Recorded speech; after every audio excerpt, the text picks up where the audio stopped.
Cybersecurity is an ever-growing field, and representation within it matters more than ever. We here at the Other Side of the Firewall podcast strive to highlight those movers and shakers and glass ceiling breakers, people of color who have made it to the other side of the proverbial firewall into those senior and C-suite level positions. Aside from interviews of IT professionals just like you, our crew will have fun discussing the latest and greatest news, measures to protect yourself from bad actors on the interwebs, and sprinkle in some games entertainment as well. Now with that out of the way, let's get to the show. Happy holidays, everybody. My name is Ryan Williams, and today, as always, I am joined by Shannon What's up? And Levon Maynard. What's going on, everybody? See, I got to switch it up. I got to catch you off guard. Switch it up. Yeah, you throw me off right there. I didn't even know. All right. Today's show, we will discuss Google's firing of Dr. Timnit Gebru. Hopefully I pronounced that correctly. Former Cisco engineer, Mr.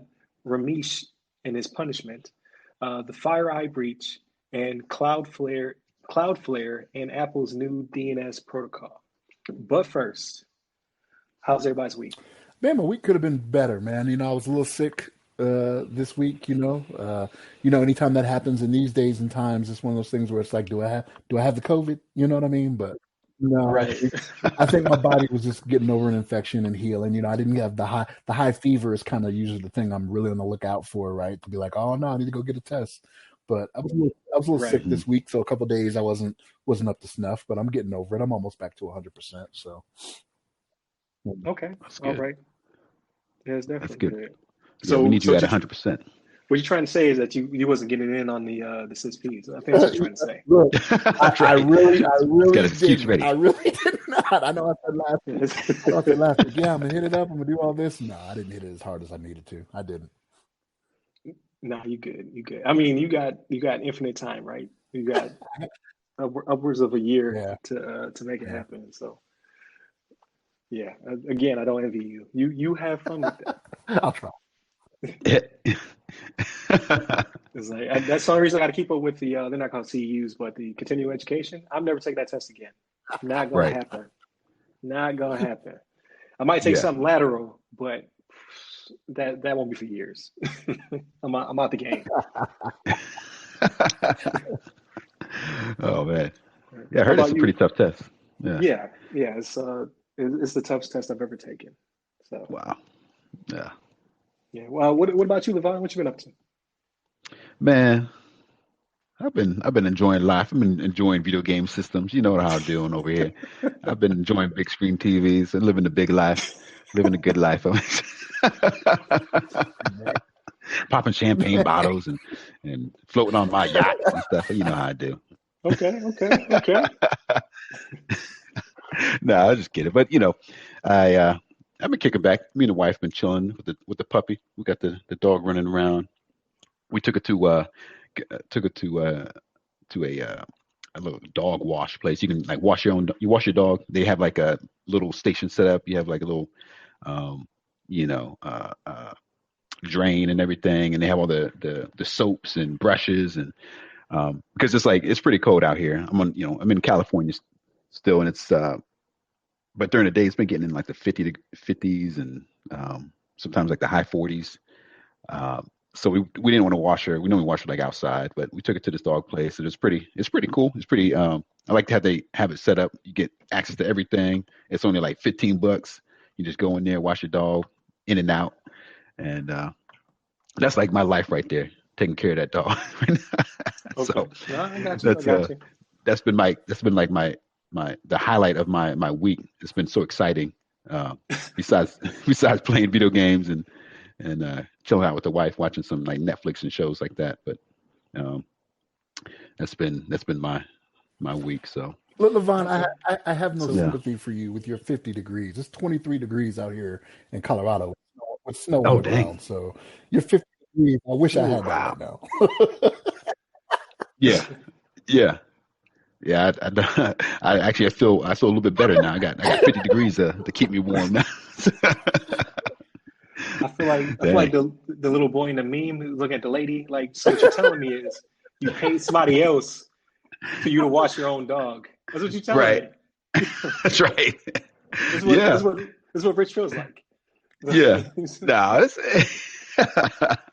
I wish I had it like that. No, I still watch the dog. I just gotta, I just get access to a little bath, a little facility, so I don't have to. Gotcha. Because we don't want to like wash it inside our house because it's like all the fur and stuff it clogs the drains and Yeah, you're right. you end up like, That's for peasants. That's what you're yeah, telling that's me. for business. That's for the low class citizen. How No. dare you walk on my marble wet?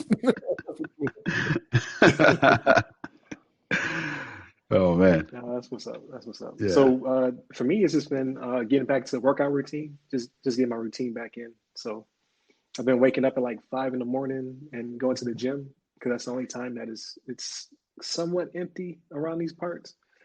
Because everybody's is hitting the gym, which is good thing. And then work.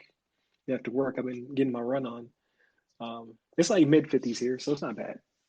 Oh, Can't nice. complain. Yeah, Yeah. it ranges. I think they said it's gonna get as cold as just prior to snow, so like mid 30s, but it gets as hot as 100. So I'm gonna get all the seasons while I'm over here. Mm, nice. So get it in while I can. Dang.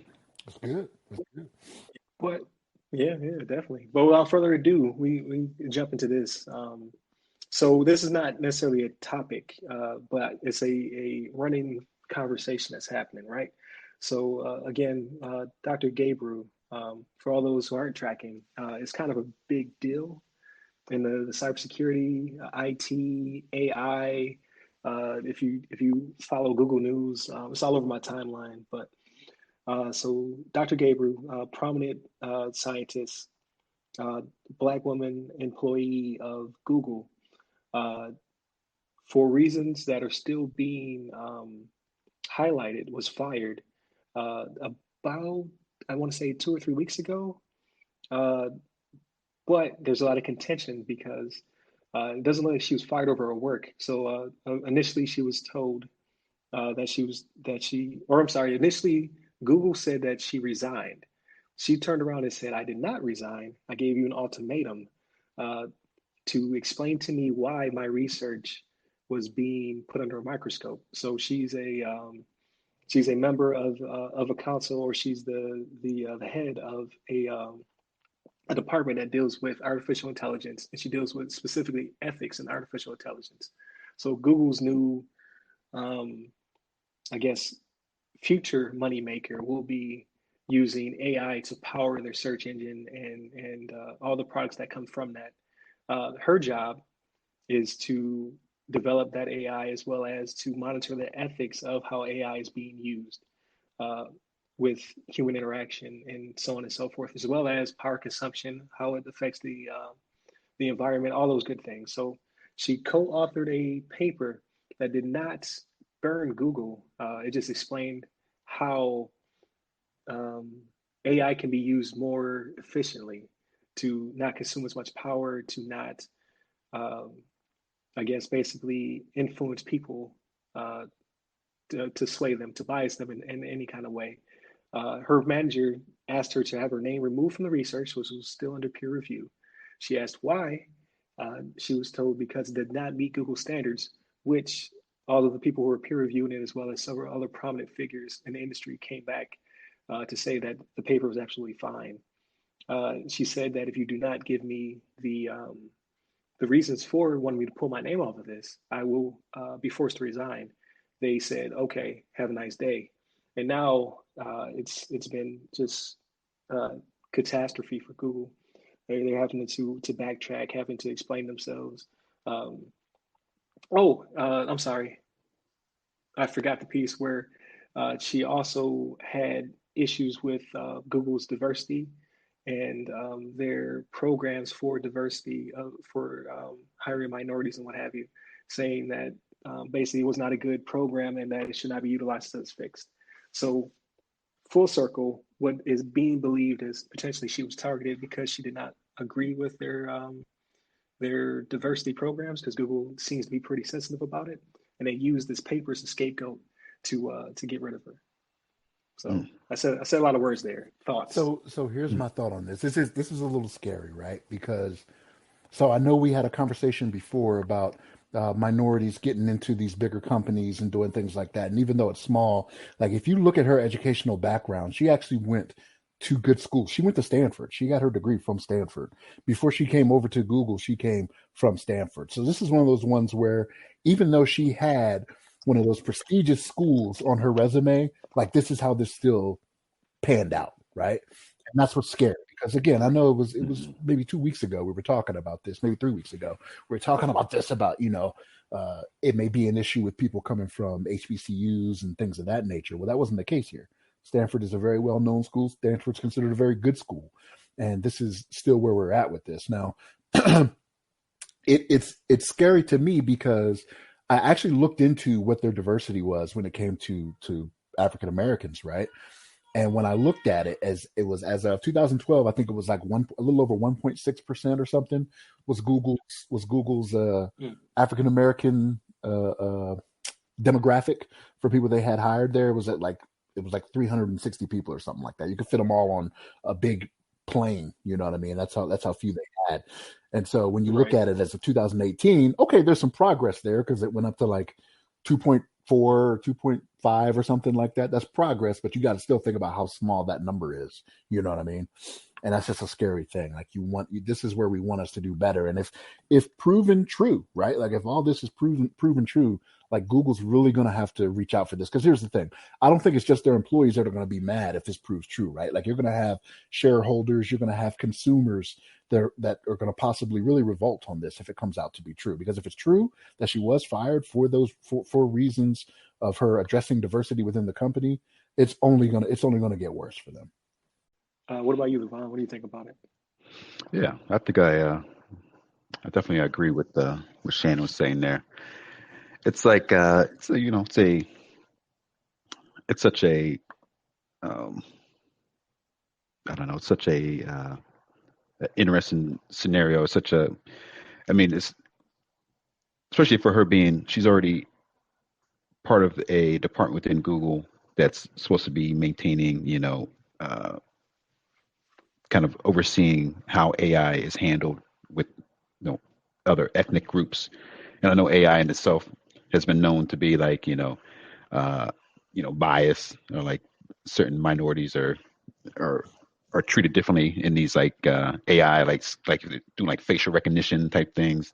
And so there's like a lot of controversy in that technology in itself.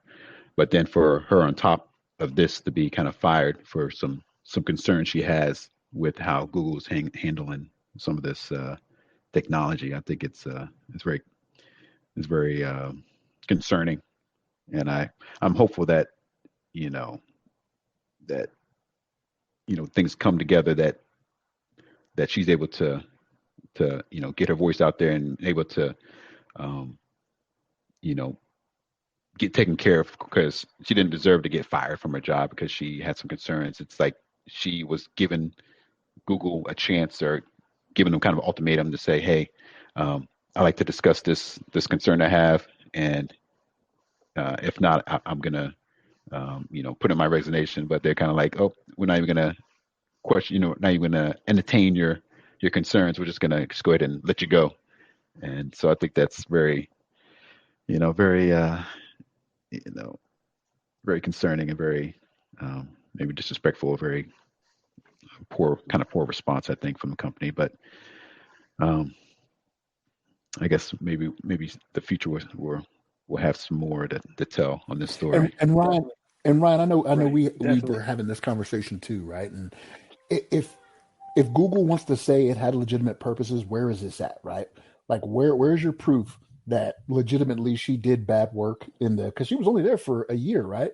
From when she left Stanford last year, Stanford's AI department, I think she was only with Google for about a year. Like, where's your proof? Or is there performance reports that say she was doing poorly? Like, was there something else?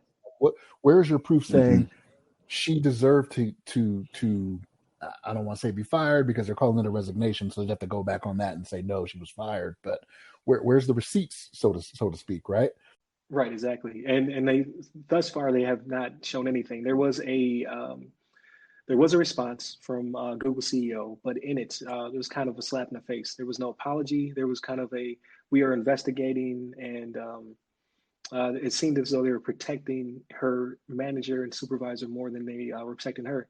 And as we've been saying this entire year, um, black women and as black, or I should say, black women, uh, women of color, uh, any type of intersection you want to put on it, are not protected.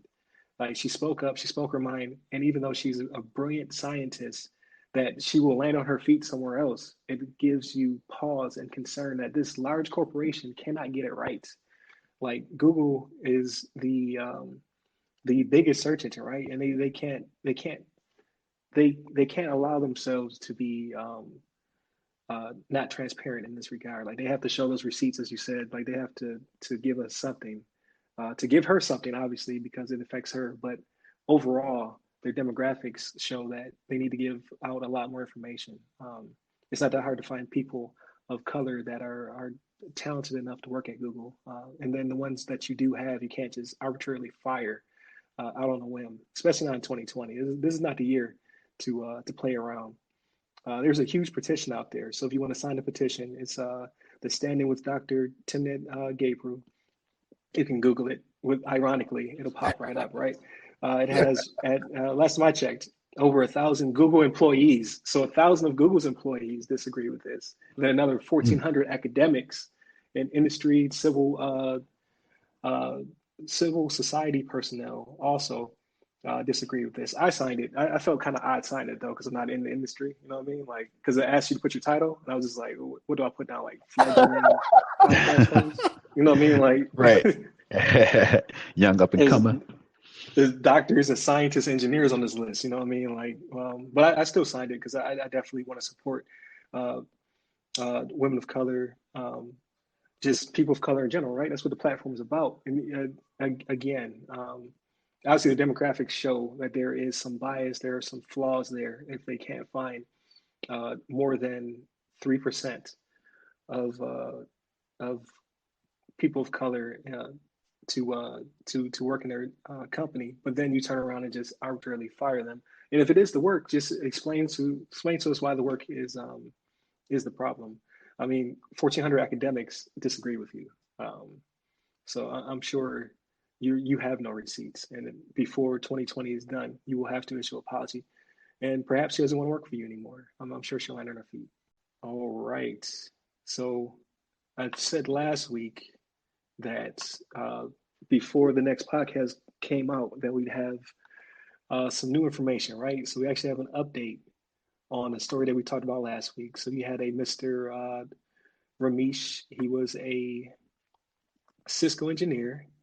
He was terminated, or they say he resigned. Again, the whole resignation versus being fired is really weird when it comes to people. Like, if he resigned, why would he come back 6 months later and wreak havoc on your company?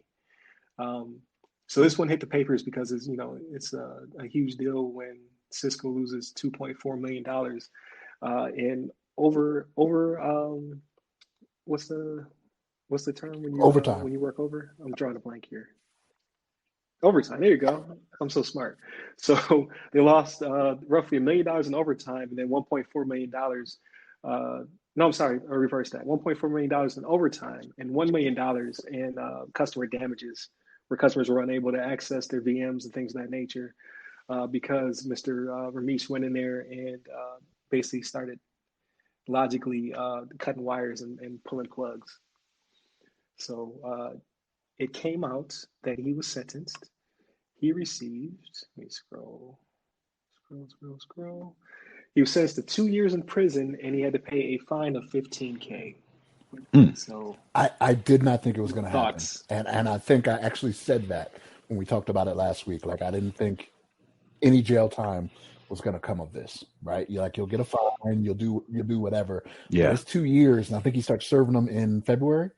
I think is when it's supposed to start. February 10th, I think he's supposed to report for serving his sentence. And I was, I didn't think it was going to happen, but I think it's good that it did, right? Because this is one of those things where you have to show, okay, we're taking this serious now, right? Especially when it comes to cybersecurity, because there's so many things out there now that we kind of, okay, it's in the news, right? It may be clickbait for somebody to look at a story, but then you get nothing really comes of it, right? Whether it be somebody messing with election machines, which is kind of the big thing, right? Like for cybersecurity, and nothing really comes of it. You see the story, you click on it, you read it, and nothing. Okay, but yeah, this was. I mean, if he got sentenced, we already knew he was found guilty, right? Like that already happened. So it was just a matter of the sentencing, and for him to get the time like that, it's a good thing. I think it's a good day. Yeah. Yeah, you definitely gotta follow up on things like this. I mean, like you mentioned, cybersecurity is a big thing, especially with the election going on and all the controversy surrounding that. The even though it's not really controversy, but all the concerns of election security and just cybersecurity in general, just in the industry, and for somebody to kind of purposely, damage a company that had internal access to all the systems. I mean, you can't let that slide. And people get into the habit of like, if people feel like, oh, nothing bad's gonna happen if I like damage some of the damage some of this company's internal systems before I leave. That's gonna become like a trend, and people are gonna be like, hey, I'm gonna leave this job anyway. I don't have nothing to lose if I destroy the whole data center.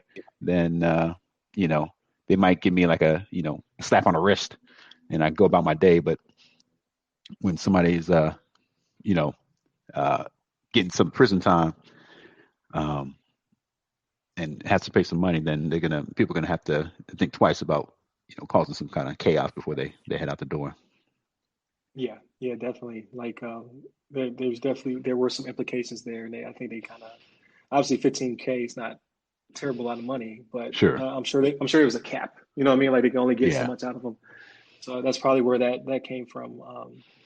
I don't know, man. I hate to see anybody lose their freedom. Hopefully put some port security on his space race. Right. I get it. but here's the thing, though, right? So, here's how I think about this. Did he actually lose his freedom? I mean, his actions did this to him, right? Like, this is something that was totally within his control that he chose to do, and this is the consequence from it, right? You signed up for this. Mm-hmm. Oh yeah, exactly. Yeah. It was exactly. second and third order effects. Yes.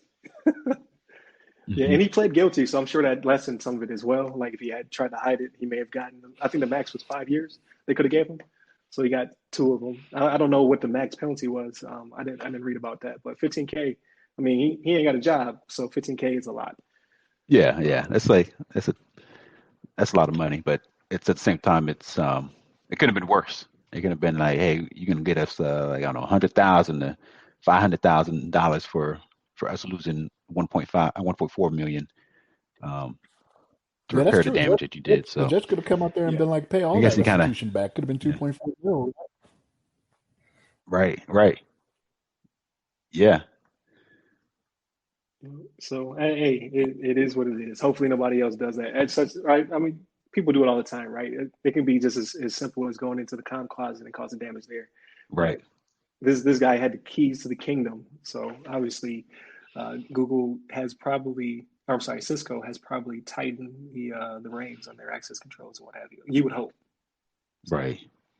And sometimes it's like, I don't know, there's only so much you can do. Somebody's really, wanting to do something wrong, something bad within a company, and they have some access, they will be able to do it, but it's up to the company to be able to have some sort of mechanism to like restore, or like to I don't know, to pretty much just restore back to a state that's actually operable again, that they don't lose as much data as this person has access to. And somebody could be even go, they could try to do some physical damage. They could try to bring in some canisters, some gas canisters, start trying to put things on fire or something like that. But you never know how crazy people are, especially if they're distraught and they're like upset with the company. They think they got that wronged in some kind of way. They're gonna come back with their, the explosive devices and just decide to, like, I don't know, destroy some of the equipment. But you're right, though. I mean, still at the as much as you can do at a security, cybersecurity mindset is to lock down the rights and make sure they don't have access to the full keys to the kingdom, and They only have certain things that they can get to that maybe you can, maybe have backups of, or some sort of mechanism to But restore. even with that, But right? Because I find it hard to yeah, believe Cisco wasn't able to restore things back to where they were, which they were, right? It just cost them a lot more money. I think one of the yeah, bigger issues they may have is the time lost, right? Like, so if he did this on a Monday and Tuesday I'm using right, Cisco WebEx and I can't access it for a business meeting, like that's time yeah, lost. And wherein my company says, okay, you're no longer reliable, so I'm going to go somewhere else. I'm not going to be with you for the next 5 years paying you for these services, right? Um, that's more time lost in the future that needs to be thought right. about. And again, even though they got their infrastructure back to where it needed to be, you can't replace that. That time is lost. That Tuesday meeting I will never get Hmm. back. So if I had a Tuesday meeting where I was trying to do some type of business proposal or Right. something like that, not only did you lose my business, but then I may have lost business. So I can come back and sue Cisco because the contract I have with you when I signed on said you would provide these services, this, that, and the third. You know? Right. Right. Absolutely. And then you got to Yeah, think yeah, about the Cisco's themselves, like their own employees. Obviously, it's the time of the workforce time that they spent For trying to sure. restore the stuff, Yeah, and they could have been doing other things like patching their equipment, or like updating it, or developing new 100%. services and Yeah. solutions for their products. Yeah. yeah, yeah, definitely. That is all very true. Hmm. All right. All right. Moving on to topic one. So we finally got there. Um, Topic one is FireEye, a top cybersecurity firm, says it was hacked by a nation state. This was a New York Times article written by David E. Sanger and Nicole Perlroth. I think I got that right. Pretty interesting article. I didn't know who FireEye was. Apparently, they're a $3.5 billion company Mm. that partly makes its living by identifying culprits in some of the world's boldest breaches. Its clients have included Sony, remember that big breach by supposedly North Korea, and then Equifax when Equifax was breached. This is kind of like an Ocean's like what 14 type situation. They said that they've never seen anything this sophisticated. Like their entire job is to find people who do this, and then these people can't got in and out without a trace, almost without a trace. Obviously, they knew they were hacked. Um, they're not specifically saying which country may have attacked them. However, in the article, it alludes to potentially being Russia or North Korea because they've basically exposed Russia for NSA hacks. They've exposed North Korea for the Sony hacks.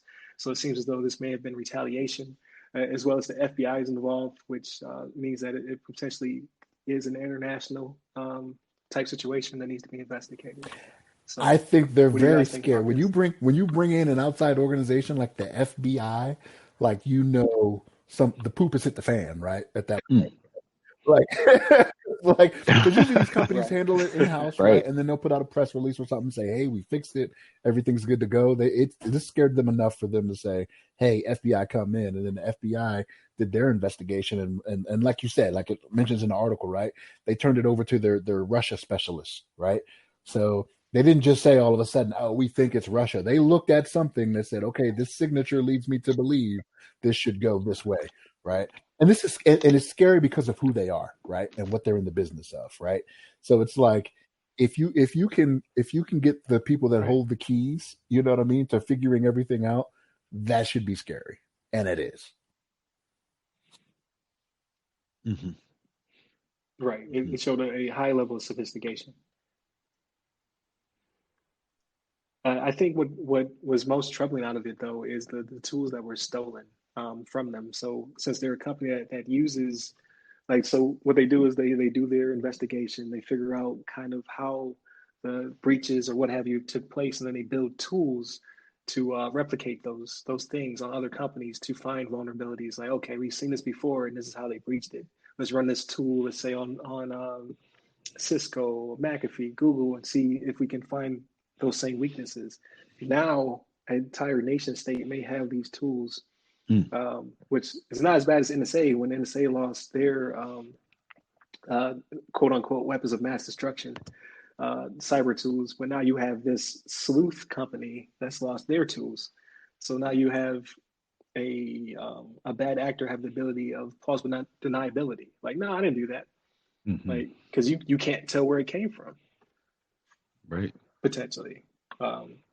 Hopefully they, what I mean, like for every weapon or investigation tool they had, hopefully they had some kind of solution. So now they can say, well, we know what our tools look like, Mm-hmm. and maybe that'll help them to figure out when they're being You know what used my hope is from on this, other though. You know what my companies. hope is from this. So because this happened, it should. I'm not gonna say it will. It should make us better at finding things now, right? So hopefully, I'm not saying this is the issue with the company. Like maybe they got complacent or whatever with what they were doing. Like, we're good. But now that you know that your tool's out there, right?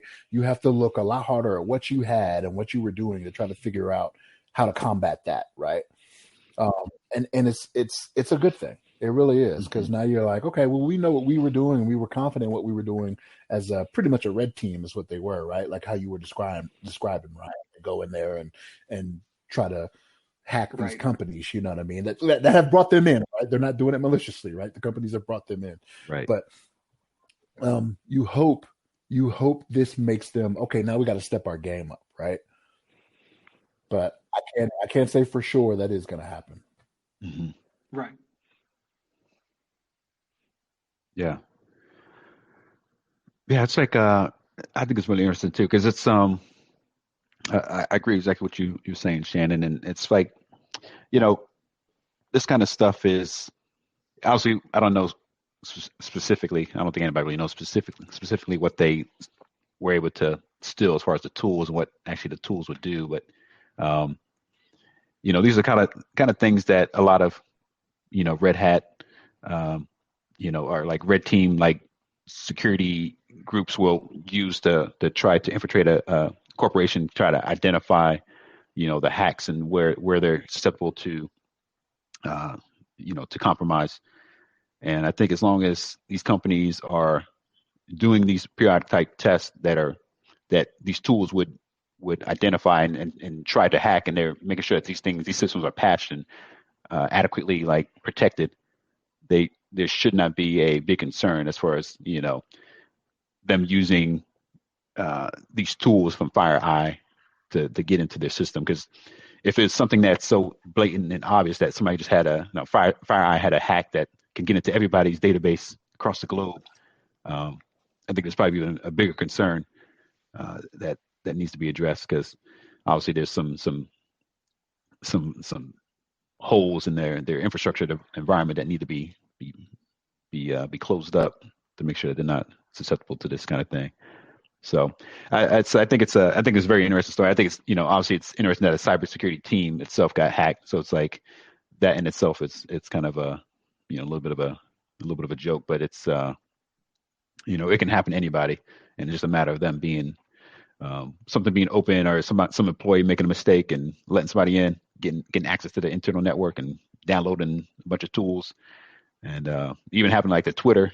Twitter had that big old thing going on with I think people were tweeting in other people's accounts and saying, "Send me some money into my Bitcoin" and all this. So it can happen to like even the biggest companies, but it's and I think even that Twitter thing happened because an employee had some sort of insider like connection or knowledge or something like that, and worked with some other group to get them access. And I'm sure something like that can happen to this FireEye team.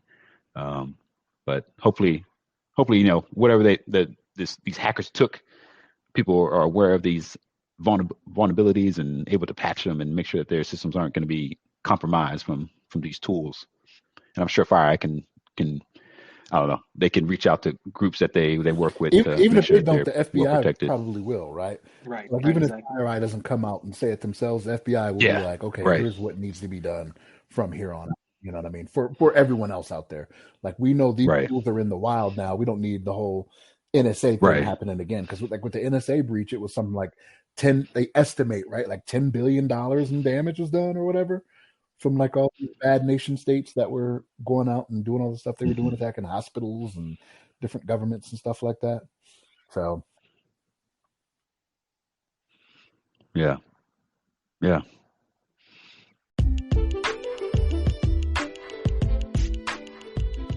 Hey, listeners. Please remember that you can support this podcast directly by becoming members of the show's Patreon. Here, you'll be able to listen to the podcast 7 days early and completely ad-free. However, in these trying times, we understand that you may not be able to become a Patreon just yet.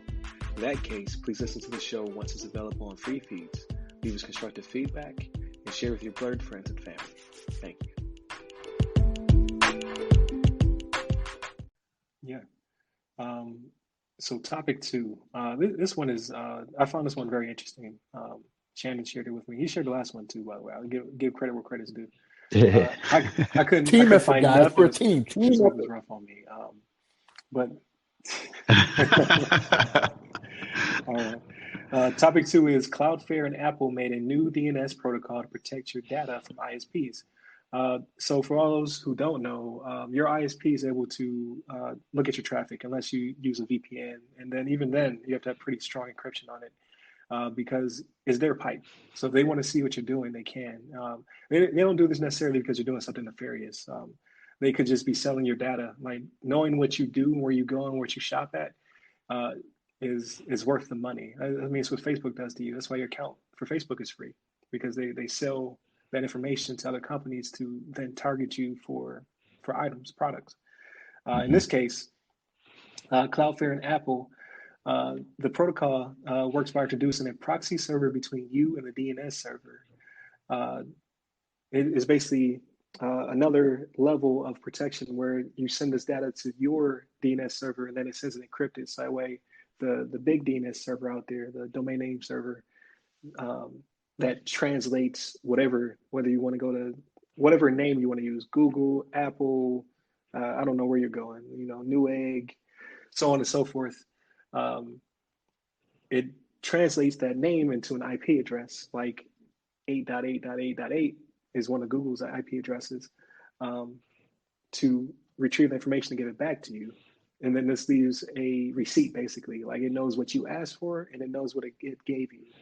What this does is it gives you another level of protection where you're sending it to or I should say, this company's DNS server, and then they are anonymizing your IP address to then collect that information for you. So the protocol is called Oblivious DNS over HTTPS, or ODOH. It's meant to help to anonymize the information that's being sent to and from the DNS server. You can kind of think of it like a poor man's Tor for those the Onion router browser, which basically sets up a network that allows people to surf the dark web. And the dark web isn't all nefarious things. It's not just people selling, people and drugs and guns and things like that.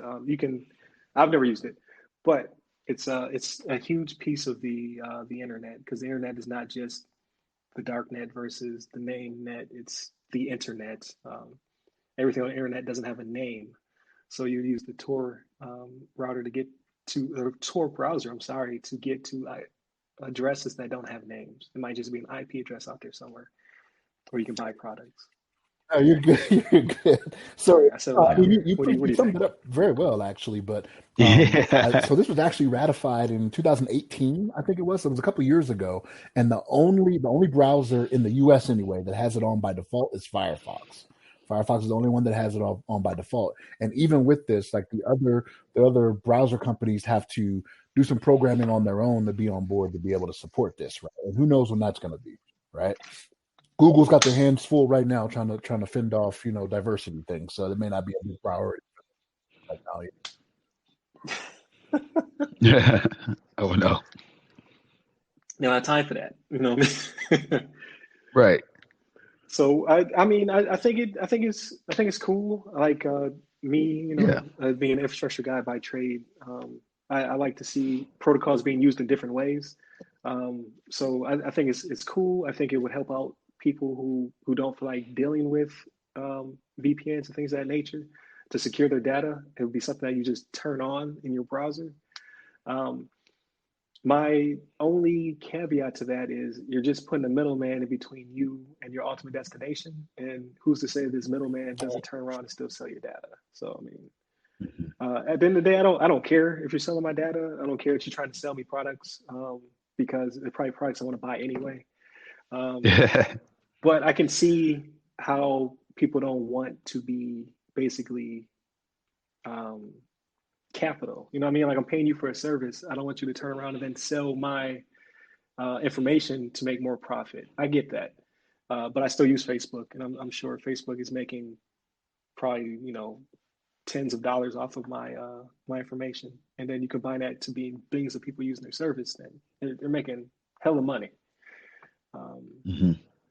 So I don't think anything's wrong with it. I think it's a good idea. I'm interested to see how they use it in the future. It's also an interesting combination of these two companies. Like I don't know Cloudflare very, very well, but to see Apple step in and also help develop the protocol, it makes me wonder what ultimately they want to use it for. I'm not going to say it's inherently bad, but it's just interesting. Like companies don't invest money in things that they don't plan to use in the future themselves. Mm-hmm. So I think that's pretty interesting. I kind of like to see where that goes in the future.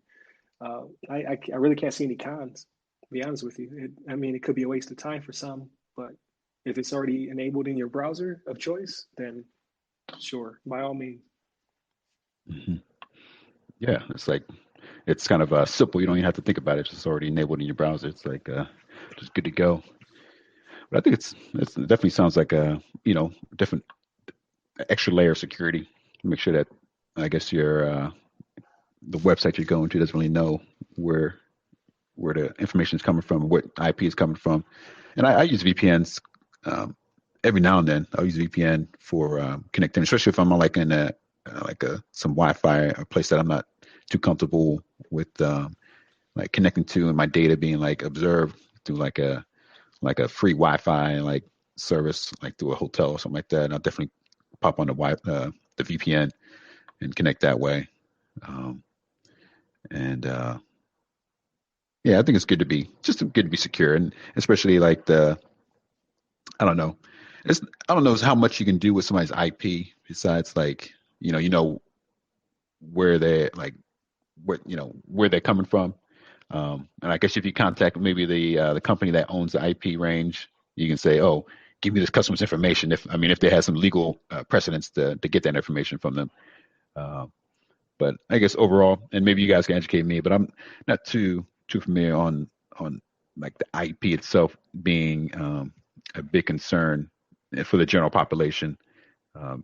Besides, like I guess if somebody had access to like the service provider's database or account information, that they'd be able I to, don't think it's I know who this necessarily, person Levon, I don't is. think it's And I can necessarily give you your the address IP. and everything like It's the that. activity you're Yeah. doing when you're on there, right?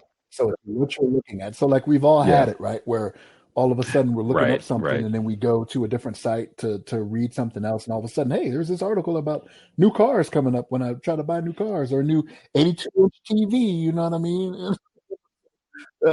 Right. It's just kind of the thing, like, and that's been going on for years. Right. Actually, I know it was. If I remember this correctly, I think it was Mark Goodman was the guy's name. He wrote a book called Future Crimes. I don't know if you guys ever wrote it, but he was kind of talking about this, right? So it's like when you go to a grocery store, if you ever have one of those club cards for like a grocery store or something like that, when you use that, like they're tracking your purchases that you buy, right? So when I get my next coupon, it may be for, okay, you like chocolate milk or whatever it may be, right? So now I get a coupon for chocolate milk because it's tracking my purchases because I entered my phone number, or Right. I scanned my card or whatever, right? And it's not even just grocery stores. Like how many times have we downloaded a game and actually read the license agreement for when we download a game, right? Whether it be on our phone, whether it be through our consoles. Nobody goes through that. It'll be like 30 sections of 5 paragraphs in each section that we're just like, nah, that's all right. I accept, right? But when you look in there, like they may be using your information for promotional materials or to reach out to you or whatever it may be, right?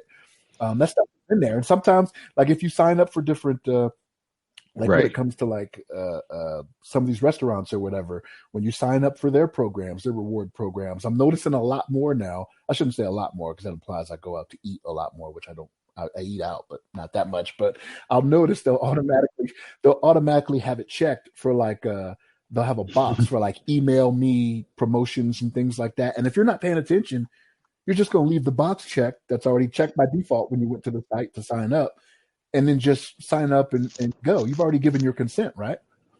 That's what you're saying when you say you fill out all the information and say I agree. So I mean that stuff has been out there. That book, Future Crimes, man, I want to say Yeah. Maybe, and I could be wrong on this. I'll probably have to look this up, but I think he wrote that book back in 2015 or something like that. He was talking about that, and he already had years of research on it.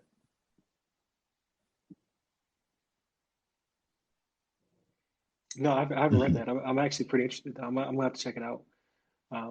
Because yeah, that definitely piques my interest. And it's always like that, right? People write these things like a day, a collection of your information. I think that this obviously not the protocol. The protocol is going to prevent this from happening, but this is, I guess, closer to the user than some of those other things that like email address lists or cookies and things of that nature. Like this takes it a step further, where it's your direct IP. Like potentially your ISP can sell that. Hey, Vavon at obviously it's not your address, but like 1.2.3.4. He goes to dog washing websites a lot, so we can sell him dog washing products and then potentially sell him on where to go to get his dog washed and things of that nature. So you're just basically able to target you a little bit better in that regard. When it comes to all of the other, like the legal stuff, all Yeah. that stuff's still wrapped up in the Patriot Act anyway. Like, I mean, if you're going to places, an example of like if you're doing a bunch of activity that looks terroristic, there's certain provisions within the act where they can give your information out to the authorities to better keep aware of your whereabouts, which I don't mind that at all. Like that's a huge breach in people's privacy. Don't get me wrong. I completely hear you. For those who just heard that, like he works for the man. I'm not saying that. I'm okay with it. I'm okay with it because I'm not doing it. But if you're doing it, I want them to know about it. But again, that goes into the whole argument that how free are you if you give up all your freedoms? So it's an ebb and flow. There's a risk factors in there. What this will do though, it'll be for the common man and woman to not have to receive as much targeted ads and things like that may be coming from your ISP selling off your data, if they are doing that. You know what I mean? Like you said, that user agreement that Ulu is like usually 30 pages long. I don't know what my ISP is doing. I have no clue, and I don't care. I don't have time to read that. And then if I did read it, I wouldn't understand it. Right. So you know what I mean? Like this just gives you a leg up. And now that I think about it, just brainstorming, Apple's iOS and phone platform is now being marketed as the most secure platform, right? Because of the whole face recognition, and Apple protects your data and stuff. So perhaps they're in bed with this company because they also want Safari to be the most secure browser. That would make sense to me. Like maybe that's the future goal. They want to say, hey, your IP information is protected through Safari. Your data and motion, your data at rest is protected because X, Y, and Z. And oh, by the way, your phone is protected because it's linked to your face. So we have the most secure OS for any phone, or you know what I mean, like the whole Apple collective. So maybe that's where they're going with it. So I mean, I can only think of it being a good thing in the future. Yeah.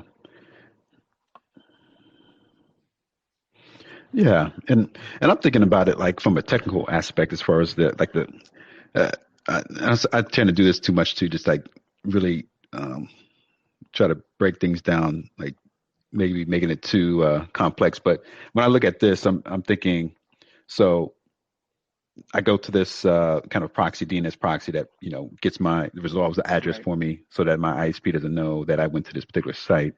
Now I can understand ISP getting access to, okay, this IP knows, they know that this IP has been going to this site a lot, and they have that data about me, and then Right. that I go to Walmart.com all the time or something, and I'm thinking to myself, like, from a technical aspect, the ISP probably won't be able to do anything on my machine to like display advertisements, as far as like, No. unless they're going to Yeah. implant No, they cookies shouldn't be into able my to do that. browser, No. like somehow remotely. You won't be able to see. Yeah, but they have like the information though. They know like this person at this address likes to go to Walmart.com, and they might be able to send me, like, maybe they can forward that to Walmart.com and say, Walmart, and say, hey, this guy, we have a bunch of people in this area of the country that like to go into your website, and maybe you want to we can sell you that information if you like it for a certain amount of money. But to me, as a user, on the user side of things, I don't know how much they can affect me unless Walmart wants to send me stuff in the mail all of a sudden. I don't know if the ISP themselves can technically do anything with that information for my, Right. in my browsing habits, as far as unless, obviously if I'm going to Walmart.com on my computer, it's going to put a cookie on my machine that says, hey, No, you've been at no, Walmart.com, I and all think of a sudden I'm going to you're right. start I think it'll getting be more of a pop-ups regional here and thing. Like there. it'll see that, hey, the demographic for like a lot of our customers are going to Walmart.com. I wish Walmart would sponsor us. We have said their names so many times. But it, what I mean? And Right, we yeah. have a lot of I know. their information on shopping habits, how frequently they go to your website, things of that nature. If you pay us $12 Yeah. a head, you can use that information to then better scope and scale and sell in those regions. Right. So I think it's more of a macrocosm than a microcosm, right? They're not focusing on Levon. They're focusing on people in, I don't know what part of California you live, but people in that area. We can sell this information to then make a profit off of their browsing habits. But with this, all they would see is Levon goes to the oblivious DNS, so very frequently. Like that's all he ever searches. Cloudflare. And then they never know what you asked for. They never know what right. They see that you hit this DNS server a lot, and the rest of it is anonymous. Right. Yeah. I think it's good, and as long as it's also like fast too, because I know people don't like any kind of small delay in their search results and their website access. People are going to be like, oh, I don't know, this is like slowing down my browsing. I can't get to YouTube as quickly as I want to. The videos are taking forever to load or something. But I assume that they put things together and make it kind of streamline the process to make sure it's not like, because even VPNs themselves are normally like they tend to be like slower than just a straight connection, of course. But newer technologies making it kind of seamless that you don't really notice the difference in the speed with a lot of the VPNs, and I'm assuming this type of DNS over HTTPS. I'm sure I would think they would have something like a that souped up riverbed or something like that that's already has a bunch of DNS addresses cached. So if anything, now this DNS server knows your habits very well. But like how it's hard to be paranoid enough to protect yourself at all times. You know what I mean? Like, so I doubt they will go through the work of making this to just again steal your information and sell it to somebody else. But when it comes to, like you said, the search results and stuff like that, I think it may hamper your smart devices to a certain extent. Like we talked about last week with Google Sidewalk. There's the Amazon Sidewalk, right? I think it's Amazon. Amazon Sidewalk. Things of that nature, things that learn your habits and then are able to easily resolve your questions before you even ask them. It may hamper those things, but if you're going through the effort to setting this up, that's what you want anyway. You know what I mean? So I don't see too many bad repercussions, and I'm sure it has a fail open state. You know what I mean? Like I doubt if you're attached to this DNS server and it goes down, I doubt you just are blocked from the internet. I'm sure it has some kind of fail open where you would just go right through it to, the big DNS server in the sky. So I'm sure they're working through all that. Like again, I can only think that this is something that Apple is working because they want to use it for their platform in some instance. It's always about how much risk you're willing to take, right? Like there's, like, I don't know. It is so very hard to stay off the grid right now. I don't even know if you can buy a plane ticket without a credit card right now. You know what I mean? Like you can't walk up to a counter and give cash anymore for just a plane ticket. No, you get flagged immediately. Sure. I imagine that's 100% the case. You might be able to find some small motels, hotels that might take cash still, but even with them, they ain't taking cash, man. Like you might, maybe the Bates Motel, you know what I mean? Like you might some cash there, but I ain't going to stay there, right? So yeah, it's all about the level of risk you're willing to accept when it comes to that, man. And I don't think it's going to be easier as we go farther into the future, right? Because we want everything automated for us. And Levon, like you're saying, we want everything fast, right? We want it fast. Like you got to think about it nowadays. For you to go through your VPN, it might add maybe at the most like another minute of time to get connected to it and set up and everything, right? Like I that's a real high estimate, right? Like I realize that's really high, but think about Right. I don't know if any of you guys can remember, but back when you used to have to sign on to AOL and you hear the phone thing, you know. Yeah, And I do. look how long that took, right? Like, look how long that took back in the day. And we just sat there and took it like, oh man, I'm about to, when I get on here though, I'm gonna load this web page. I'm gonna load this web page for like 30 seconds. Right. You know what I mean? It's gonna come. Yeah, I can't wait. You know what I mean? Like if we have 30 seconds, take me 2 minutes to load a picture. We would call our ISP immediately. Be like, hey, refuse your service. You need to do something about Yeah. Right. Right. Yeah, you know? Right. Yeah, I'm about to cancel my contract if you guys don't take care of this. Like literally, you'll get an AOL disc in the mail.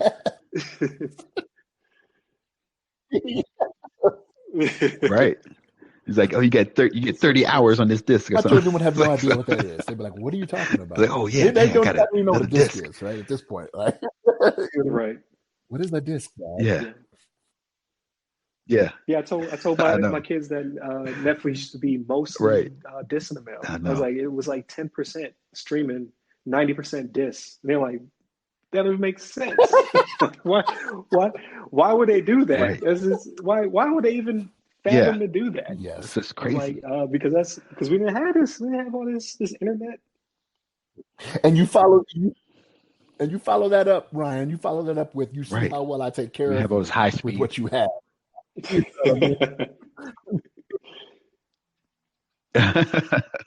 Right. You'd be thankful. Yeah. We didn't have all that high speed internet back in the day. I just dial up internet and I remember there's another company called Net Zero. They had like free internet.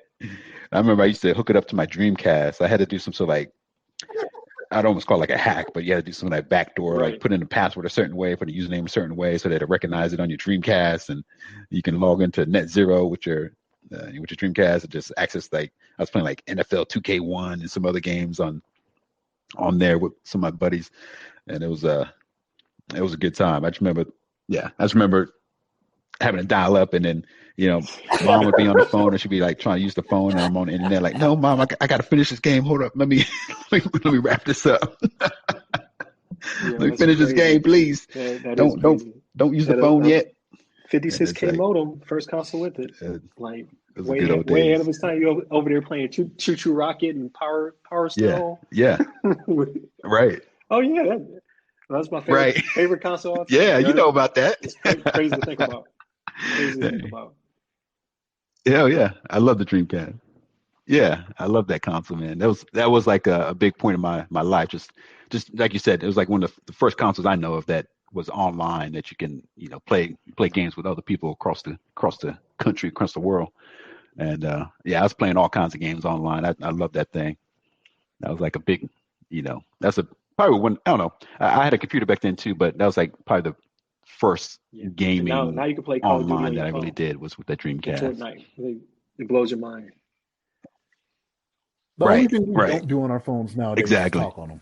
Yeah, all touchscreen and everything. No, that's crazy. You ever get a phone call and get mad?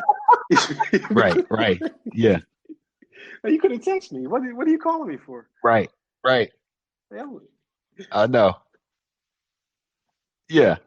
And if you are talking on the phone, you could be talking through like Zoom or like Facebook chat or something. I don't know. It's like, oh yeah, I can't remember. You don't even like dial people's numbers anymore. You just call them on Facebook or something. Like, what is this? These digits you talk about? Yeah. Right. That's crazy. Yeah, technology's taking over. Put the phone in my ear anymore. Like that annoys me. Like where my AirPods at? I don't pick up the phone. Yeah. Right. That's right. I need some Bluetooth connectivity. What the hell? He reminded me of Coming to No. America. King Joffrey, my son works. That's how you feel about your my son eats. Yeah, that's right. That's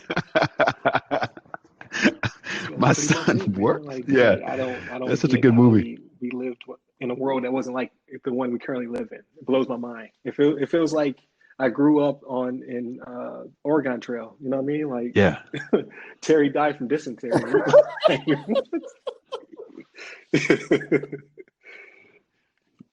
yeah, yeah. Yeah, that's pretty much all I have for the show, man. I appreciate Oh it. man, Like, I think that's pretty good. We had a lot of information. No patch notes this week. There was yeah, nothing good. Everything that I wanted to talk about was an old patch. There's no new patches. So either we're way more secure than we were right. last month, or No new we patches. Yeah, don't know about what's bad out there. Maybe But cyber criminals are taking a holiday break too. Maybe that's what's going on. right,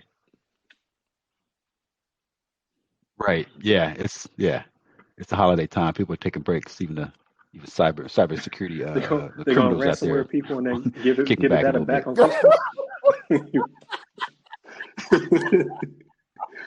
This is Yeah, for you. as a gift. Man, it's This is from wild out Santa here. Claus. All right. Well, thank you, Yeah, gentlemen, yeah. for being on. That's Make some good sure that stuff. you know have a happy holiday. Our next episode, what is that? The 19th. Okay, so we're not we're gonna steer clear of Christmas, right? We got one before Christmas, and then we might have to do a little bit of recording or something prior to, because I don't want to take up all you guys' time during the holiday, because we'll figure something out. Maybe we'll have some bonus content or Oh something, yeah, that's or all maybe good. we'll record. I don't know. We'll talk about it. We'll figure it out. Uh, Want to thank the patrons out Yeah, there yeah. for paying for this. You ain't paying yet. I ain't got no subscriptions, but I know it's coming. So thank you in advance. Like this episode is completely ad free That's right. and available 7 days early to you, the patrons, and then it goes to free feeds. So this is episode 4, and episode 3 will debut tomorrow on everything that you listen to, whether it be Apple Podcasts, Spotify, Stitcher, Deezer, Shoutcast, I don't know, Amazon, Google, all them podcast services directly to you to listen to.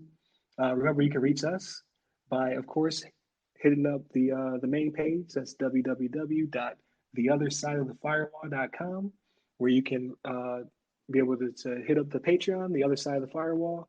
You'll be able to go to our Twitter, which is @on_firewall. That's @on_firewall. You have the Facebook, has the same name, the other side of the firewall. You have the Instagram, which is the other side of the FW. FW, of course, is shorthand for firewall. And then you can also hit me up on Twitter. That's Ry Security Guy. That's RYRY Security Guy. And I think that's all the plugs I could think of. You gentlemen have anything? Nothing from me.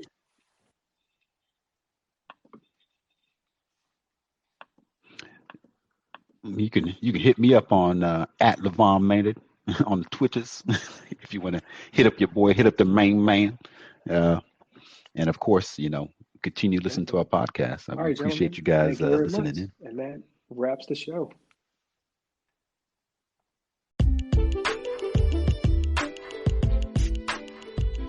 Hey, listeners. Please remember that you can support this podcast directly by becoming members of the show's Patreon. Here, you'll be able to listen to the podcast 7 days early, completely ad-free. However, in these trying times, we understand that you may not be able to become a Patreon just yet. In that case, please listen to the show once it's available on free feeds, leave us constructive feedback, and share with your blurred friends and family. Thank you.